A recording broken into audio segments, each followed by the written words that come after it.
We are the Liberty Intelligence Organization Network. Sort of want to make like an echo there. But anyway, this is our news recap show where we go over a bunch of information and talk a little bit about the New World Order, and I give you some in-depth analysis on that stuff. And of course, as always, we encourage people to go look at the information for yourself and form your own in-depth analysis, but only after looking at the evidence. That's what you have to do.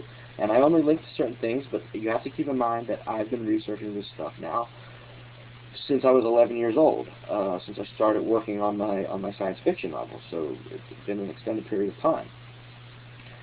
So I've learned many things over the years, and my perception of this organization, I really didn't formulate that it was an actual organization until really in August of 2012. It really all came together.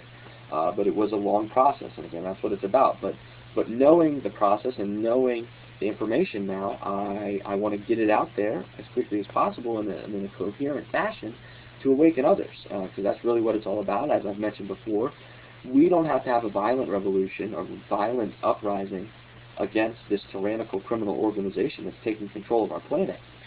If we awaken the people that buy into their deceit, their propaganda, the people that think their world is the best world. Really, a world of enslavement is not the way we want to go, folks. You know, we started striving towards a world of liberty in 1776 after living for thousands of years under tyrannical control through various forms, and we finally started on the path to freedom, to true free humanity. But then it was hindered really in the 1890s, and really 1913 codified the hindering of liberty, and now we're moving back towards a more tyrannical structure. But again, it's taken about 100 years for this organization to reclaim some of its control after really 100 years of liberty. So I guess it really balances out. But we need to get back on the path to liberty, folks. That's what it's all about. Understanding that liberty is the key to freedom and love. And it's true unconditional love, not the sexual love that they want to propagate to you.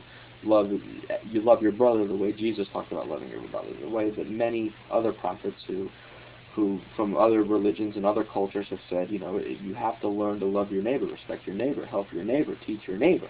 You know, you give a man to fish, you feed him for a day. You teach a man to fish, you feed him forever.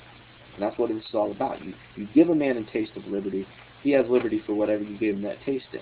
You teach a man what liberty really is, and he knows he's got freedom already. He just has to stand up for it when people try to take it away from him. Or her, or it, if you're a hermaphrodite. But whatever form you're in, and if you have an intellectual, cognitive thinking mind, you should be aware that you have basic human liberties, and you have to stand up for them. And there is a criminal organization trying to trump them. And they have control of many governments, namely, one of those governments is the United Nations, and that is their global government. Oh, it's real. So what they like to do with the UN is talk about different things that are mentioned in propaganda all the time, or that will oftentimes match what legislation they're really working on to pass global laws. That's what they do, pass global laws. They're a global legislative branch of the New World Order. And again, the executives are the puppet masters of the New World Order. See, they don't tell us that there's an executive branch of the UN, and it's really represented in the 10 members of the Security Council. But in actuality, it's the elite bankers that control those 10 nations that are permanent members of the Security Council. That being said, they like to propagate certain stuff. One of the things they like to propagate is anti-gun ownership. They don't want people to be able to defend themselves. And again, if you want to know why, it's all about control. They want to be able to tell you what to do. They want to be able to literally control every aspect of your life. And they know as long as people have their own weapons and can defend themselves, they can't implement total tyranny. There's two main barriers against total tyranny that were established in 1776. Or the basic ideals. They didn't get established, codified until later, but the ideals of them were established in 1776. And they really always existed, but they were really made dominant then in the United States of America, basically. But we spread worldwide. That's the goal. 1776, everywhere. The ideals of liberty for all people. But the two big barriers to total tyranny that they put in were the Second and the First Amendment. They've already destroyed all the other amendments. There's only two left, really. And it's the first and the second: freedom to speech and freedom to protect yourself with whatever sort of weaponry exists that can allow you to protect yourself. That's what arms means. That's why they made it so basic, because they knew that weapon technology would advance, and they wanted to allow those people to always have the best sort of weapons to defend themselves from whatever exists. And again, I always like to joke that they're going after assault weapons right now because of this horrible shooting. And again, I'll get into this in the special report. But since I had to mention that they're anti-gun, the UN, much of the UN, and let me also mention the UN has a global gun law that they're about to pass, or it's really passed in a lot of other countries, but it hasn't passed globally yet because the United States Congress still hasn't voted on it. But now there's talk that the president's just going to supersede Congress and go along with it anyway through executive order. Time check. So I wanted to just mention that, but that's one of the things they like to do, and I'm trying to explain why. Again, I'll get into it in the special report later, because I actually had a special report planned I was going to do before I did broadcast 3. And then this event happened on Friday that just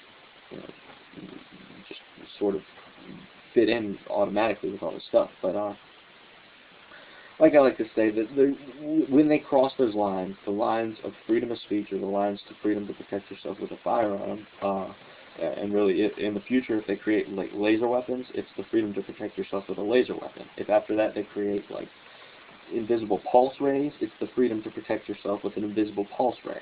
It's whatever sort of armament technology exists at the current era for you to own to keep yourself safe. That's what it's all about. That's the Second Amendment. So these two things, and the reason I want to talk about this is because they've planned what it's going to be. Is they're going to first pass a law that says you have to turn in all the guns. The guns are illegal. Maybe they'll let you keep like a bolt-action rifle with a 5-round clip or something. But they're going to basically say the weapons that you can really protect yourself with are illegal now, and you have to turn them in. And then for the people that don't turn them in, it's already been trained for. They've already trained for all this stuff. It's already been planned. There's a lot of training manuals that talk about how to confiscate the American citizens' weapons, literally to de-weaponize, to make the United States citizen defenseless. And a lot of zombies will buy into this, and you're seeing it right now after the shooting. That's why I mentioned the New World Order was once in overdrive. Now they're kicking it into warp speed, and the zombies are going to buy into this, and the zombies are going to cheer.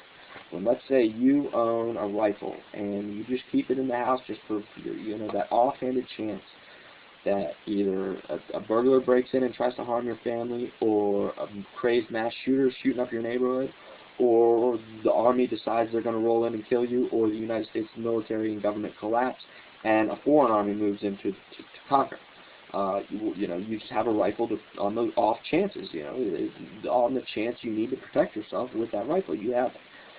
And you believe that you have a right to protect that. Well, when the UN passes this law and says it's illegal to have that rifle, the neighbors who are zombies are going to cheer when the blue hats, the United Nations peacekeepers, show up and drag you out of your house and put a bullet in your brain. Your neighbors, fully zombified, will cheer. They will love it. They will enjoy the fact that you're being hauled away and that your family is being taken away from you, and that they're making you a helpless slave. People will love it as you're hauled away to the re-education camps. As I mentioned, are very real, and you can go look at the document. Check it out. It's in the first broadcast. If you haven't started tuning in until later in our existence, in the existence of the Liberty Intelligence Organization Network. But that being said, I think that's going to do it for this segment. Again, we're talking about the UN propaganda, and as I mentioned, the environmental movement is the biggest deceit of all, and we're going to get to that in the next segment. So thanks for tuning in, and our I guess it's become the staple ending to the news recap show. Stay safe, stay strong, stay free, stay informed.